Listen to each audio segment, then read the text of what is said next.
People lose their calm because they never trained their mind to hold the line under pressure. They think peace comes from silence, but real calm shows up in conflict. The secret isn't avoiding difficult people, it's mastering yourself so deeply that no one can shake your inner stillness. This calm becomes your power. It sharpens your decisions, protects your energy, and commands respect.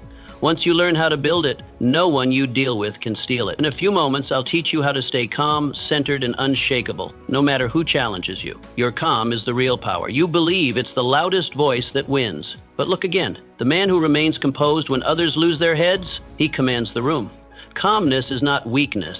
It's command. You've seen it in boardrooms, across dinner tables, in moments when tempers rose like fire, and the man who didn't flinch, he became the anchor everyone leaned toward. Your nervous system can be trained, yes, trained. Just like muscles grow under pressure, your composure grows under friction, but only if you allow it. You've allowed people's moods to shape yours. Their urgency has become your panic, but it doesn't have to be this way, not anymore. To remain calm, you must detach your sense of self from external events. A disagreement does not define you. A rude tone does not threaten your worth. You anchor your identity in purpose, not emotion.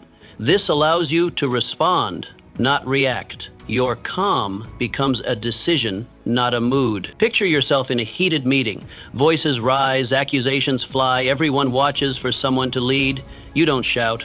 You don't defend. You speak slowly, clearly. You listen before you speak. Suddenly the chaos loses its grip because your stillness disrupted the storm. Can you recall a moment when you lost your cool and regretted it later? What if in that very moment you had paused? What if you had chosen silence instead of sarcasm? Would the outcome have been better? Most people walk into interactions ready to defend, ready to fight, but you walk in ready to lead. You lead not with force, but with steadiness. In that, you become magnetic, respected, trusted. That is the beginning of power. That is the beginning of your calm legacy. Calm is not natural, it's trained. You weren't born patient. No one is. You were born crying, reacting, demanding. But you can be trained. You can be reconditioned. You can learn to slow your reactions, to pause before you speak, to observe without judgment. That training begins today. The truth is, most people don't want to train their calm. They want to blame their temper. They say, I just have a short fuse. But a fuse can be lengthened. You lengthen it with discipline. Start by observing your patterns. Who sets you off? What words trigger you? Is it tone? Is it disrespect? Notice. Then plan. Rehearse your response before the moment comes. Prepare, not with words, but with posture, with breath, with intention. Picture this. You walk into a room and someone insults you directly. Everyone waits for your reply, but instead of striking back, you smile gently. You say nothing. You pour your energy into stillness. The offender looks small. You look unshaken. Have you ever met someone who seemed untouchable, who couldn't be riled? That man trained for it. You can train for it too. Ask yourself, do you want to be calm only when life is easy? Or do you want to be calm when it counts? Because calm is not about being passive. It's about being in control of your emotions so they don't control your life. And that control is earned, one moment at a time. Let others be loud. You stay grounded. You don't have to prove your power. That's the trap most fall into. Believing that strength must be declared, that presence must be announced, that worth must be shouted from every rooftop. But real power doesn't need a microphone. It doesn't perform. It doesn't clamor for the spotlight. It is quiet, steady, certain. You've seen them. Men who beat their chests with bravado, who interrupt to assert dominance, who speak more than they listen. They talk over others, not because they have more to say, but because they fear silence. But true authority doesn't shout. It doesn't flinch in stillness. It commands without demand, because when you know who you are, you don't need to convince the world. A grounded man doesn't enter a room trying to impress. He observes, he listens, he studies before he speaks. And when he does speak, his words carry weight, not because of volume, but because of value. People listen not because he asked them to, but because he gave them a reason to. That kind of man doesn't just enter a room, he changes the energy of it. In heated moments, when tempers rise and voices crackle, the loudest man often loses. He reveals too much. He gets rattled. His emotions spill out, weakening his posture. But the grounded man, he waits. He breathes. He doesn't react. He responds. He watches the fire burn down before stepping forward. He doesn't throw punches of emotion. He strikes with clarity. Picture this. You're accused of something unfair. All eyes are on you, expecting you to explode or crumble. But instead, you hold the silence. You don't defend yourself with frantic words. You meet their gaze. You speak one line of undeniable truth. And suddenly, the crowd turns. Not because you shouted, but because you didn't. That is the power of stillness. It cuts through chaos with precision. Too often, we waste energy trying to be heard by people who have no intention of listening. We argue with those who already made up their minds. We try to explain ourselves to noise, but wisdom whispers. Don't engage what doesn't serve you. Stay rooted, stay calm, stay you. Grounding yourself means letting go of the need to react. It means walking through the world on your terms. Not faster than necessary, not louder than required. You walk slower, you speak less, you listen more. And you act only when the moment demands it. That's not passivity, that's control. Others will burn themselves out chasing attention. They'll jump at every bait. They'll run from every storm, but not you. You stay planted like a tree, deep roots, steady branches, unmoved by the wind. And when the dust settles, when the shouting fades, you're still standing. Not because you fought harder, but because you stayed centered. This isn't weakness, it's wisdom. Power is not in proving, it's in knowing. And the man who knows does not flinch. He does not chase. He does not need noise to feel significant. His stillness is the statement. And in a world addicted to attention, that silence becomes the loudest force in the room. Restraint is the highest expression of power. You could lash out. You could crush them with one sentence. You could expose their weakness, embarrass them in front of the room, and walk away with the crowd on your side. But you don't. Not because you're incapable, but because you choose not to. And that choice, that restraint, is not weakness. It's mastery. It's the final and highest form of strength. Most men confuse power with action. They think strength means reacting fast, striking first, proving a point at every turn. But the truth? Power without control is chaos. The man who throws every punch, answers every insult, and reacts to every offense isn't powerful. He's enslaved by his emotion. The real warrior, the real leader, is the one who knows he can, but decides not to. Not out of fear, but out of vision. Out of a clear understanding of what's worth it and what's not. The higher you aim, the more you must protect your energy. Every fight has a cost. Every confrontation has a price. And the wise man counts the cost before swinging the sword. He doesn't spend his strength proving things to people who don't matter. He doesn't fight to be right. He rises to lead. The fool, he uses every tool in every fight. He throws his full weight behind every opinion. He wants to win now, even if it costs him everything later. But the wise man, he holds back. He understands that not every moment needs his full force. He knows the difference between being provoked and being called, and he saves his strength for what truly matters. Imagine you're in a debate. You make a strong point, but someone throws a cheap shot, personal, petty, meant to shake you. You know the perfect reply, one sentence and they'd be done. But instead you smile, you breathe, you let the silence speak, because you're not here to destroy, you're here to build. And the room, they remember your grace, not their insult. That's restraint. And that's unforgettable. Have you ever won an argument but lost a relationship? Ever said something in anger that echoed back as regret? Power misused wounds both sides. But when you pause, when you check yourself before you check someone else, you give yourself a chance to lead with intention, not just instinct. That moment of pause, that's your greatest weapon. Ask yourself, does this serve me? Not your ego, you, your mission, your future. If the answer is no, let it go. Hold your position, not your tongue, because silence can carry more authority than 1,000 clever replies. Restraint is not about shrinking. It's not passivity. It's not weakness. It's decision. It's the sharpest form of discipline. It says, I could dominate this moment, but I don't need to. It puts you in control of your emotion, your focus, your impact, and that kind of control, that's what makes a man unshakable. Look around. The world rewards reaction. Outrage gets clicks. Drama draws attention, but attention fades. Legacy lasts. And legacy is built by those who resist the bait, who preserve their strength, and who never lower themselves for temporary wins. When you master restraint, you gain a new kind of freedom. You stop explaining yourself to everyone. You stop reacting to every noise. You stop trying to prove that you're powerful, because you know you are. And that knowing it liberates you. You become the man who speaks only when necessary, who moves only with intention, who lets others exhaust themselves in the arena of ego while you build empires in silence. And when you finally speak, it matters. When you act, it lands. When you lead, people follow, not out of fear, but out of respect. So next time someone tests you, tempts you, tries to drag you into their chaos, pause, ask yourself, is this worthy of me? And if it's not, walk on. Because the strongest move isn't always to strike. Sometimes the strongest move is to stay still, to hold your fire, to walk away undefeated. And that's not weakness, that's restraint. That's power at its peak. Speak like a surgeon, not a swordsman. Words are not toys. They are not ornaments for your ego, nor casual sound bites to fill silence. Words are tools. They are hammers and scalpels. They cut and they heal. They build and they destroy. And how you use them, carelessly or precisely, reveals the depth of your discipline. Most men swing their words like swords, reckless, emotional, loud.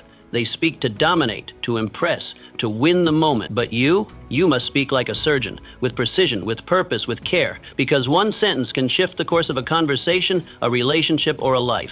One careless phrase can leave a scar that no apology can erase. When you recognize that every word carries weight, you begin to choose them with intention. You don't waste breath trying to be clever. You don't reach for drama. You speak when it serves, not your pride, but your mission. You speak not to be right, but to be effective. In high-stress situations, most men do the opposite. They raise their voices, hoping louder means stronger. They speak with sharpness, hoping their edge will be taken as leadership. But volume isn't command, emotion isn't direction, noise only creates more noise. You must do what few can, lower your voice, slow your speech, make space between your sentences.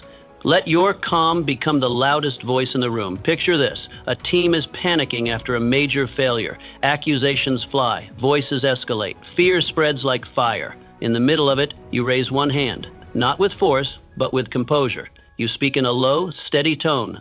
You don't add to the heat, you cut through it. You state the facts, you offer a plan, you remind them of what matters. And slowly, the room changes, not because you shouted, but because you anchored. That's leadership. Have you ever walked away from a conversation knowing you were right, but wishing you'd said less or said it better? Have you ever delivered the perfect comeback, only to feel empty afterward? That's because the purpose of speech isn't just to win, it's to move things forward. When you speak from ego, you may win the moment, but you lose the respect, the trust, the momentum. The man of strength sharpens his tongue not for show, but for service. He trims the fat from his sentences. He doesn't dump emotion into his words. He distills clarity from thought. Before he speaks, he writes. Before he writes, he thinks. Before he thinks, he listens. That is how precision is born. Not from impulse, but from inner stillness. Begin this practice today. Before speaking, ask, what do I want my words to do? Do I want to heal or harm? To direct or distract? To build or burn? And if you cannot answer clearly, don't speak yet. Wait. Clarify. Cut the excess, because less said with power is worth more than much said in haste. In meetings, don't compete for air. In conflict, don't compete for dominance. Speak so that your words move people, not away from you, but towards something better. Let your tone carry steadiness, not tension. Let your language lift the room, not weigh it down. You are not here to entertain, you are here to guide. And in times of chaos, the one who speaks with calm clarity becomes the true commander, not because of rank, but because of presence. The man who speaks last, who speaks least, who speaks only when necessary, he becomes the one others follow. So don't be the man who must be heard. Be the man whose silence makes others want to hear him. Don't be the one who floods the room with noise. Be the one whose single sentence shifts the direction of the entire ship. Words are not toys, they are tools. Use them like a master craftsman, with clarity, with discipline, and with reverence. And you'll find that people remember not just what you said, but how you made them feel when you said it. Patience isn't waiting, it's enduring with purpose. You've been told that patience is passive, that it's doing nothing, that it's weakness in disguise. But the truth is far more powerful and far more demanding. Patience is not inaction, it is endurance with direction. It is the quiet strength to stand your ground, even when everything around you screams, rush, react, retaliate. Real patience is not for the lazy, it is for the disciplined. It's the calm in your chest while the storm rages outside. It's the decision to wait with purpose rather than act from desperation. Others may mock your stillness, thinking you've stalled, but you know better. You're not doing nothing. You're preparing. You're sharpening. You're becoming unshakable. While others panic, rant, and ruin their own chances by trying to force outcomes, you step back. You observe. You build in silence. You wait. Not because you lack the strength to act, but because you've learned the wisdom of timing. You don't jump at the first chance. You prepare for the right one. The world glorifies speed. It applauds the man who moves fast, who speaks first, who strikes quickly. But behind every great achievement is the man who learned restraint, the man who didn't strike too soon, who didn't let pride or fear dictate his timing. The world may admire the impulsive, but it follows the deliberate, the one who sees beyond the moment. Imagine standing in line for an opportunity you've earned. You've worked for it. You've waited for it. But others cut ahead. Your pride burns. Your ego demands retaliation. But you don't explode. You don't fight for scraps. You stand tall. You breathe. You trust your preparation. And when your turn finally comes, you're ready in a way no one else is. Not because you rushed, but because you refuse to be rushed. Think of the moments in your life where impatience cost you something real. A project rushed to completion that crumbled. A relationship pushed too hard too soon. A decision made in urgency that you still regret. How many of your detours were self-inflicted, born not from lack of talent, but lack of patience? Now imagine if you'd waited, sat with the tension, held the silence, trusted the pace. How different would things be? This is what real patience demands, the ability to sit inside the delay without bitterness, to hold space between desire and fulfillment and not fill it with noise or drama. To trust that preparation is progress, even when there's nothing to show for it yet. Because the delay is not empty. It is working on you, shaping you. Patience is where your character is built. It teaches you how to lead yourself before you lead others. It tempers your emotions. It strengthens your mind. It matures your vision. It shows you the difference between what you want now and what you're truly meant for. Start practicing daily patience. Delay small gratifications. Let the moment pass without needing to insert your opinion. Listen longer than you're comfortable. Resist the itch to prove your point. Let someone else take the spotlight. Watch how your strength grows, not in noise, but in restraint. You become a master of patience by enduring small tests, waiting in traffic without cursing, holding your tongue in arguments, taking a breath before answering, letting a goal simmer until it's fully cooked, not half-baked from haste. And over time, that quiet self-control becomes something others feel. They begin to trust your timing. They rely on your steadiness. You become the one they turn to, not because you rush, but because you know when to move. Patience doesn't mean doing less. It means doing what matters when it matters most. It is the ability to stand firm with a vision too strong to be shaken by time. And that's what sets you apart. Because while the world spins in chaos, you remain calm. You don't chase, you prepare. You don't flinch, you focus. And when your moment comes, it doesn't catch you off guard. It finds you ready. Every outburst costs you more than you think. Every time you lose your temper, you lose something else with it. Respect, clarity, opportunity. That's the truth most men don't want to admit. Anger feels like power in the moment. It feels like control. Like you're taking a stand, making yourself known, refusing to be disrespected. But behind that heat lies a deep cost. And when the fire dies down, you're often left sifting through the ashes of trust, of influence, of progress. Anger has a price, and more often than not, the price is greater than the offense that triggered it. You may feel justified, you may believe you had no choice, that they needed to hear it, that someone had to say something. But when the dust settles, it's not the outburst you remember, it's the damage. Words said in rage don't dissolve in the air. They leave marks, they create walls, and sometimes those walls take years to break down. Your energy is your currency. Every decision you make, every problem you solve, every plan you execute demands focus. But when you waste that energy on outrage, on proving your emotion instead of pursuing your mission, you rob yourself, you give away your direction.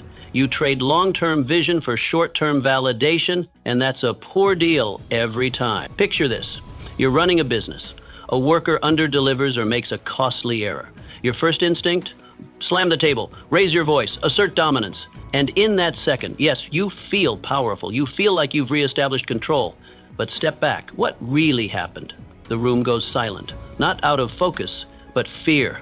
The worker stops thinking creatively and starts thinking defensively. They don't want to improve, they want to avoid you. Trust evaporates, communication tightens, innovation dies. And all for what? A few seconds of release? The illusion of control? Now imagine a different response. You pause, you breathe, you call the person aside, you speak low but firm. You ask what happened, you listen, you redirect, you hold them accountable but with respect. And now the worker learns, the room breathes. And most importantly, you lead, not from emotion, but from wisdom. Anger isn't the enemy. Uncontrolled anger is. There are moments where righteous anger is appropriate, when injustice must be addressed, when boundaries must be set. But even then, the strongest expression is measured, not manic. Anger that serves a higher purpose is still held on a leash. Have you ever won an argument, but felt emptier afterward? Have you ever said the thing that got you the final word, only to lose the relationship, the trust, the collaboration? That's the trade rage demands. It gives you victory